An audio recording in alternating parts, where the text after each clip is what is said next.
Alors, dans ce document, on va parler des métacaractères et du globbing. Donc, d'abord, juste avant de commencer, vous dire que les métacaractères et le globbing, ça s'applique pas seulement à Bash, ça s'applique à toutes les lignes de commande, y compris PowerShell et DOS-CMD. On va voir un peu plus loin, c'est quoi la différence entre les métacaractères ou le globbing appliqué à Bash versus celui qui est appliqué dans Windows. Donc, à quoi ça sert les métacaractères ou ce qu'on appelle aussi les wildcards? Ça permet de spécifier incomplètement un chemin ou un fichier. En fait, ça permet de spécifier, on pourrait dire, un groupe de fichiers ou un groupe de dossiers et de fichiers. Donc, ça permet de faire une commande, si on veut, qui va s'appliquer sur plusieurs dossiers ou plusieurs fichiers en même temps. Typiquement, le point d'interrogation remplace un caractère unique, alors que l'étoile remplace un nombre quelconque de caractères, y compris 0 caractère. Donc, comme c'est écrit ici, c'est disponible dans la plupart des shells, incluant Bash, DOS et PowerShell. Dans certaines conditions, sous Bash, il y a moyen aussi d'utiliser le double étoile qui va remplacer un chemin arbitraire, mais il n'est pas activé par défaut dans Bash et on ne va pas l'étudier là pour le moment parce que pour pas vous écraser avec ça, là, donc on y va par petites doses à la fois. Okay? Donc le but c'est de ne pas trop surcharger. Donc on va faire un petit exemple, juste pour montrer comment ça fonctionne. En fait, les métacaractères, c'est quelque chose de relativement simple.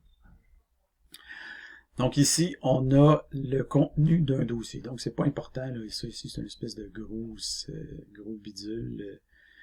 Bon, en tout cas, peu importe, c'est plus ou moins important, mais vous avez ici un ensemble de dossiers, de fichiers, c'est-à-dire dans un dossier qui est le sous-dossier A. Ici, on a un ensemble de fichiers. Okay? Donc 1, 2, 3, 4, 5, 6, 7, 8, 9, 10, 11, 12, 13, 14, 15. On a 15 fichiers. Certains ont des espaces, certains ont des extensions, d'autres n'ont pas d'extension, etc. Donc, supposons qu'on fait LSJE étoile. Qu'est-ce que ça va faire? Ça va lister tous les fichiers qui commencent par JE. Parce que JE étoile, ça veut dire n'importe quel fichier ou dossier, ceci dit. OK, donc JE étoile en LS, ça pourrait aussi matcher des dossiers, pas juste des fichiers. Donc, si on fait JE étoile, ça va matcher n'importe quel ça va matcher n'importe quel dossier et fichier qui commence par JE parce que l'étoile peut signifier un nombre quelconque de caractères, y compris 0. Donc, à toute fin utile, ça veut dire n'importe quoi qui commence par JE. N'importe quoi qui commence par JE, dans tout ça ici, qu'est-ce qu'on a? On a Jean et Jeanne. Après ça, si on fait ls étoile.back, c'est ça, ça va lister n'importe quoi qui se termine par .back. Donc, autrement dit, ça va lister tous les fichiers dont l'extension est .back. Okay? Donc, les extensions .back, qu'est-ce qu'on a? On a ici tp1.back ici et tp2.back.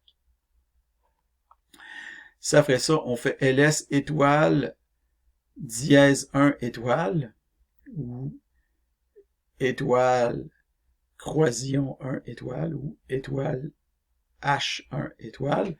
Qu'est-ce qu'on va avoir? On va avoir tous les fichiers qui contiennent croisillon 1 à l'intérieur. Peu importe où, ça prend qu'il y a croisillon 1 quelque part dans le nom du fichier ou du dossier. Donc, quels sont ces candidats? On a lui, on a lui, on a lui, on a lui, puis on a lui. On en a 5.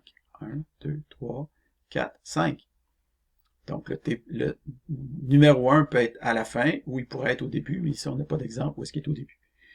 Ici, après ça, on fait ls étoile point d'interrogation. Qu'est-ce que ça va faire? Ça va lister tous les fichiers qui se terminent par point. OK, donc, étoile, ça peut être n'importe quel caractère, n'importe quelle séquence de caractères. Point d'interrogation. Le point d'interrogation tient lieu de une seule lettre. Donc, ça prend point, ça va lister tous les fichiers dont l'extension contient une seule lettre. Okay? Parce que le point d'interrogation va fitter pour remplacer une lettre, par exemple. Ici, c'est le point C, point C, point C. C'est juste des points C. Donc, on n'a pas mis d'autres points quelque chose. Mais le point back ne fit pas parce qu'il y a 3 lettres. Puis, le point d'interrogation tient lieu de seulement une lettre. Donc, je pense que vous commencez à comprendre comment ça fonctionne. Donc, typiquement, en fait, les métacaractères, là, je vais tasser ça ici comme ça. Donc, typiquement, les métacaractères sont utilisés pour effectuer des traitements qui affectent plusieurs fichiers en même temps. Par exemple, si vous voulez supprimer tous les TP, qu'est-ce que vous pouvez faire? Donc, ici, on fait un dir /b. Là, on est dans DOS. On fait un dir /b. On a tout le contenu de notre dossier. Donc, B, c'est pour le allier en une seule colonne, ou l'affichage basic. Donc, pas trop d'informations. Après ça, si on fait dir /b tp étoile, qu'est-ce qu'on va afficher? On va afficher seulement les fichiers qui commencent par TP. Donc, présumément, tous les TP. On a ça. Après ça, qu'est-ce qu'on peut faire? On peut faire delete TP étoile. Qu'est-ce qu'on fait quand on fait delete TP étoile? On va supprimer tout ce qu'on a, tous les fichiers qui commencent par TP. Donc, on va supprimer tout ce qu'on a ici. OK, donc si on fait delete TP étoile, on supprime tout ça. Puis après ça, on fait un dir pour regarder qu'est-ce qui reste.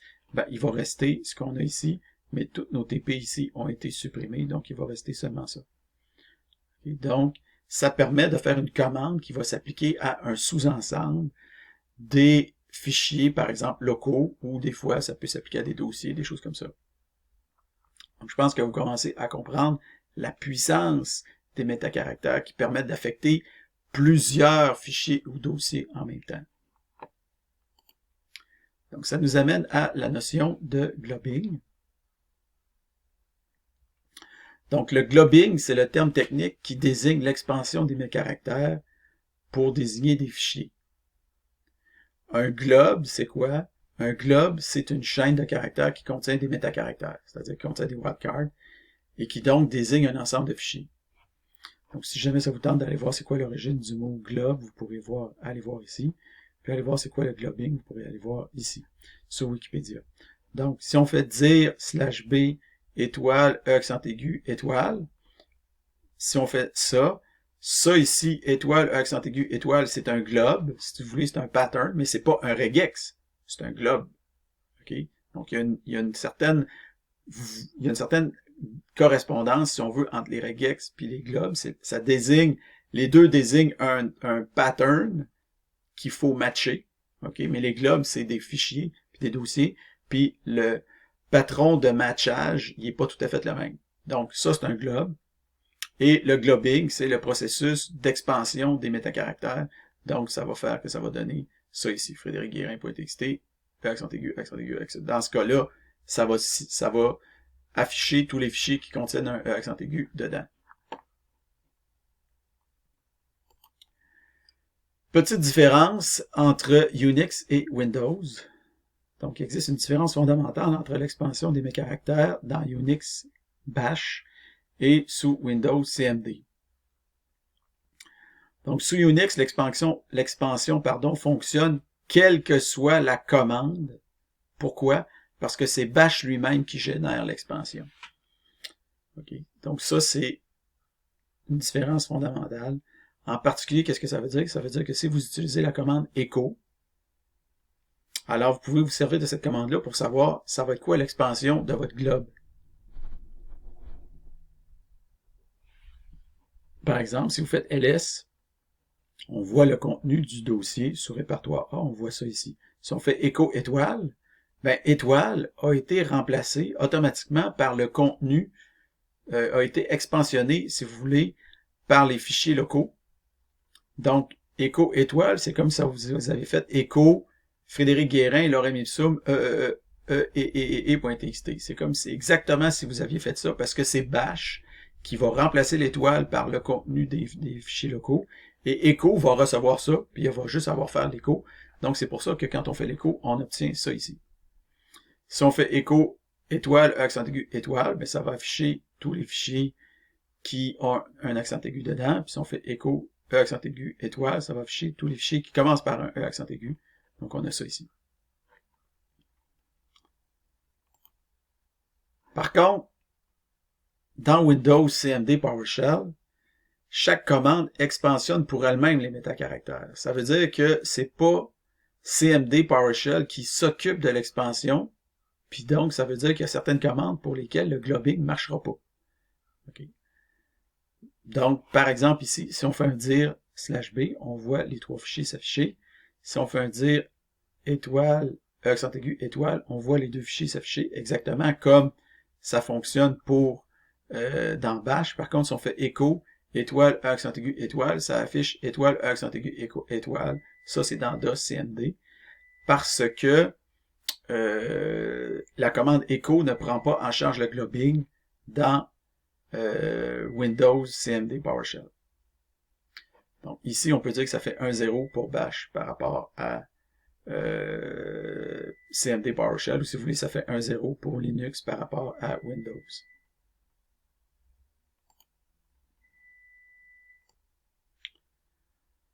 Alors, un des effets parfois surprenants de l'expansion des métacaractères par Bash concerne le traitement des dossiers. Par exemple, considérez l'arborescence que vous avez ici. Donc, on a dans l'arborescence, on a un script clean.bat, on a dossier 1, dossier 2, dossier 3, sous-dossier A, sous-dossier B, script.bat, script.powershell. Okay. Donc, on a comme 3 scripts avec ça. Alors, si on fait ls étoile, qu'est-ce que ça va faire? En fait, ls étoile, c'est comme si on faisait ls clean.bat, ls dossier 1, ls dossier 2, ls dossier 3, ls script.bat, ls script.ps1. Donc, qu'est-ce que ls va faire? Il va afficher les 3 fichiers, puis après ça, il va afficher le contenu des 3 dossiers. Okay. Donc, ça, c'est très différent du fonctionnement qu'on va avoir sous Windows. Si on fait dire étoile, bon, /b étoile, ça va nous afficher le contenu local, l'ensemble des fichiers locaux qui fit avec l'étoile. Okay. Donc, le fonctionnement est différent. Pour avoir un fonctionnement similaire, avec la commande ls, il faut utiliser le -d. Okay. Le -d fait en sorte qu'on va, les directories vont être listés tels quels et seront pas, on n'affichera pas le contenu des directories.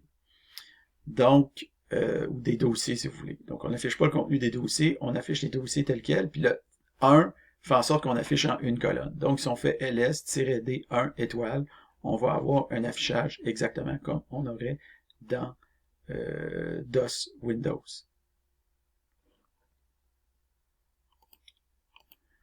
Une autre considération importante, c'est la notion de fichier caché. Donc, sous Unix, un fichier ou un dossier est considéré comme étant caché si son nom débute par un point. Par exemple, dans le listing que vous avez ici, vous avez 2 dossiers qui sont cachés du point de vue de Windows, mais vous avez 4 dossiers et fichiers qui sont cachés du point de vue de Linux. Okay, donc là, en fait, c'est vrai, je n'ai pas parlé de Windows encore. Donc, on voit ici les 2 dossiers cachés du point de vue de WSL ou de Linux. Et on voit ici les 2 fichiers cachés, .getAttributes, .getignore, pour Linux WSL. Par contre, dans Windows, qu'est-ce qui détermine si un fichier est caché ou pas? C'est pas son nom, c'est un attribut qui est ajouté au fichier. Donc, l'attribut en question, là, il faudrait que je me tasse un petit peu, je vais me mettre ici. Donc, l'attribut en question, vous le voyez ici. Donc, quand on affiche les attributs, par exemple, quand on affiche les attributs, ouais,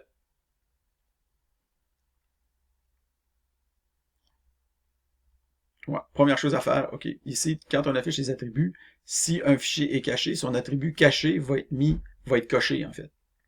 Donc, un fichier est masqué si son attribut caché est actif.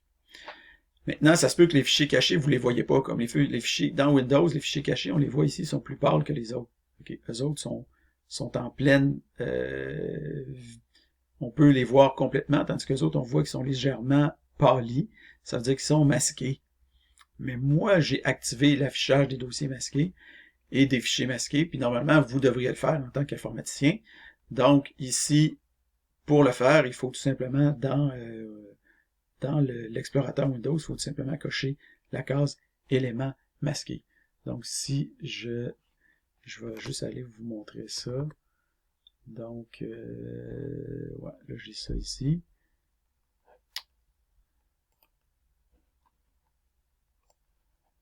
Donc, on vous envoie ici dans affichage. On voit ici éléments. Donc, il faut cliquer affichage et éléments masqués ici. Okay, donc, si vous cochez ça, ça va afficher les éléments masqués. Sinon, vous ne verrez pas les éléments masqués.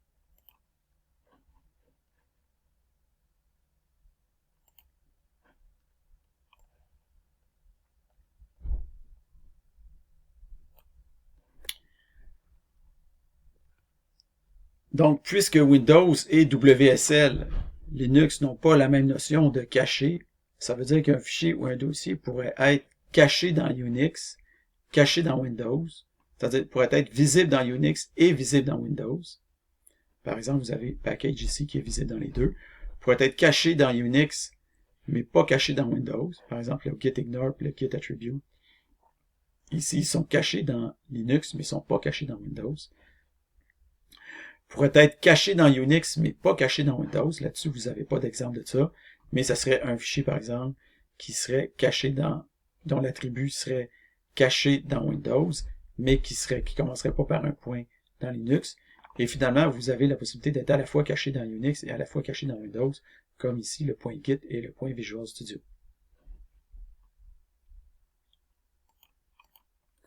Alors, les fichiers cachés, en général, sont traités de manière particulière, et quand on fait ls ou dir pour consulter le contenu d'un dossier dans la ligne de commande, on ne les voit pas. Okay, par exemple, si vous faites ls étoile, ici, bon, tiret 1D, on a dit c'était pourquoi tantôt, mais si on fait ls étoile, on voit que sous le bash, on va afficher, mais seulement ce qui est pas caché va s'afficher. Le point git, le point vs, le point gitignore, le point gitAttribute ne seront pas listés. Par contre, si on fait ls point étoile, là, on demande explicitement d'afficher les fichiers cachés. Là, à ce moment-là, on va avoir ici l'affichage des fichiers cachés, y compris le dossier point et le dossier point point, qui sont des dossiers spéciaux.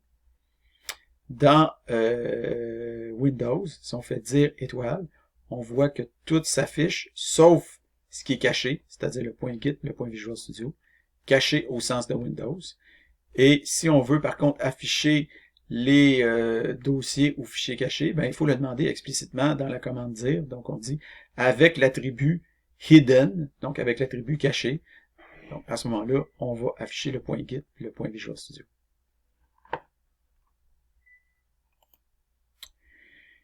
Il existe une autre forme d'expansion qu'on appelle l'expansion des crochets. Alors, dans Bash et en général dans Unix, on peut inclure des groupes de caractères en crochets. Puis ça fonctionne un peu comme les regex, si vous voulez. Par exemple, si on fait ls-1 pour afficher sur une colonne, on voit qu'on affiche le contenu de notre dossier actuel. Donc, notre dossier actuel contient 3 sous-dossiers. Si maintenant, on fait ls-1d, puis on dit dossier, puis entre crochets, on met 1-2. 1-2, ça veut dire soit qu'on utilise le caractère 1, soit qu'on utilise le caractère 2. À ce moment-là, on va afficher uniquement dossier 1, dossier 2. Si on met un point d'exclamation devant le 1, ça veut dire n'importe quelle lettre autre que 1 qui va à cet emplacement-là. Donc, le dossier 2, le dossier 3 va marcher. Puis si on met 1-3, ça veut dire 1 à 3. Donc, à ce moment-là, tous les dossiers vont s'afficher. Sous Bash, il existe aussi un mode d'expansion étendue, qu'on appelle aussi Extended Globbing. Donc, dans les versions les plus récentes de Bash, ce mode-là est automatiquement activé. Par exemple, si vous faites, ça c'est SHOPT, c'est Shell Option. Donc, si vous faites Shell Option, pipe grep glob, donc pour afficher uniquement les options qui ont trait au globbing, on va voir ici que vous avez Extended Glob qui est à On. Donc, avec ce mode-là, vous êtes en mesure d'écrire des globes qui vont ressembler à des regex, donc qui vont être aussi puissantes que des regex. Par exemple, ici, vous avez un exemple. Donc, on veut lister l'ensemble des fichiers dont l'extension va être soit .c ou .back. Donc, on utilise une espèce de caractère A commercial, puis entre parenthèses, on met C ou back. Donc à ce moment-là, on va lister tous les fichiers dont l'extension est .c ou .back. Mais bon, ça je fais juste en parler pour votre culture générale, mais on ne va pas l'utiliser pour le moment. Petite question. Donc, supposons qu'on a un fichier texte suivant, okay, qui contient des opérations mathématiques. Donc, le 4, c'est pour afficher le contenu du fichier. Donc, le contenu du fichier opération.txt, c'est 2 fois 4 égale 8, 2 plus 4 égale 6, 4 fois 5 égale 20, 3 fois 2 plus 4 égale 18. Donc, avec la commande grep, on cherche d'abord les lignes qui contiennent une addition. Donc, grep-n pour afficher les numéros de ligne, plus parce qu'on cherche le signe plus dans le fichier opération.txt. Fait que là, il va nous afficher les lignes de notre fichier qui contiennent une addition. Après ça, si par contre on cherche les multiplications, ça marche pas. grep-n fois opération.txt, ça marche pas. Donc ici avec le plus, ça marche, avec le fois, ça marche pas. Alors qu'on a bien 1, 2, 3 multiplications dans notre fichier. Pourquoi ça marche pas?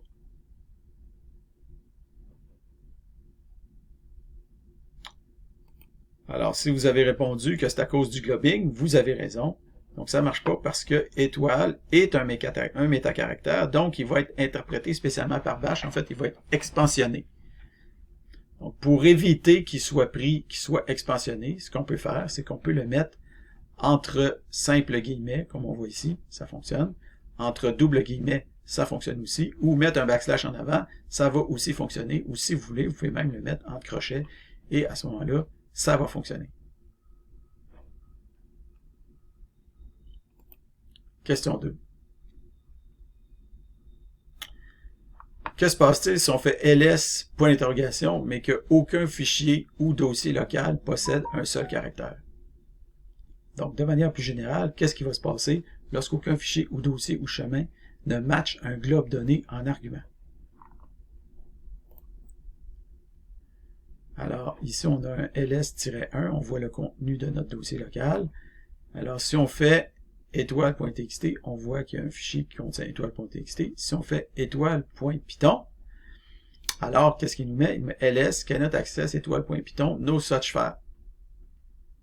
Puis si on fait echo étoile.txt, ça nous affiche ça. Puis si on fait echo étoile.python, ça affiche étoile.python.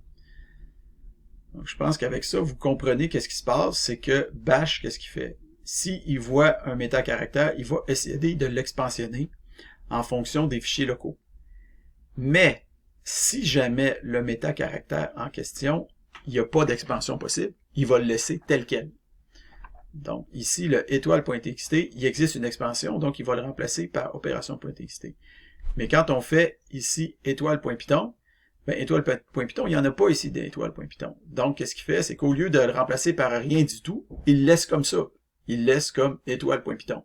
Et quand ls va regarder, il va dire, ah, est-ce qu'il existe un étoile.python? Il va dire, non, il n'y en a pas.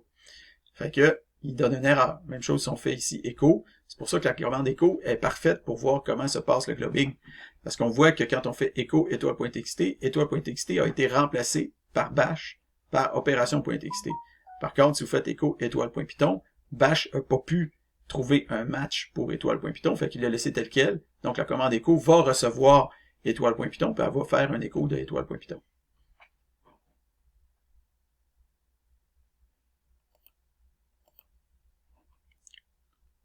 Donc, juste pour mettre en corrélation le globbing versus les regex. Donc, il ne faut pas confondre les deux. Donc, l'utilisation principale pour ce qui est des globes, c'est le nom des fichiers puis des dossiers, puis le regex, c'est pour rechercher du texte.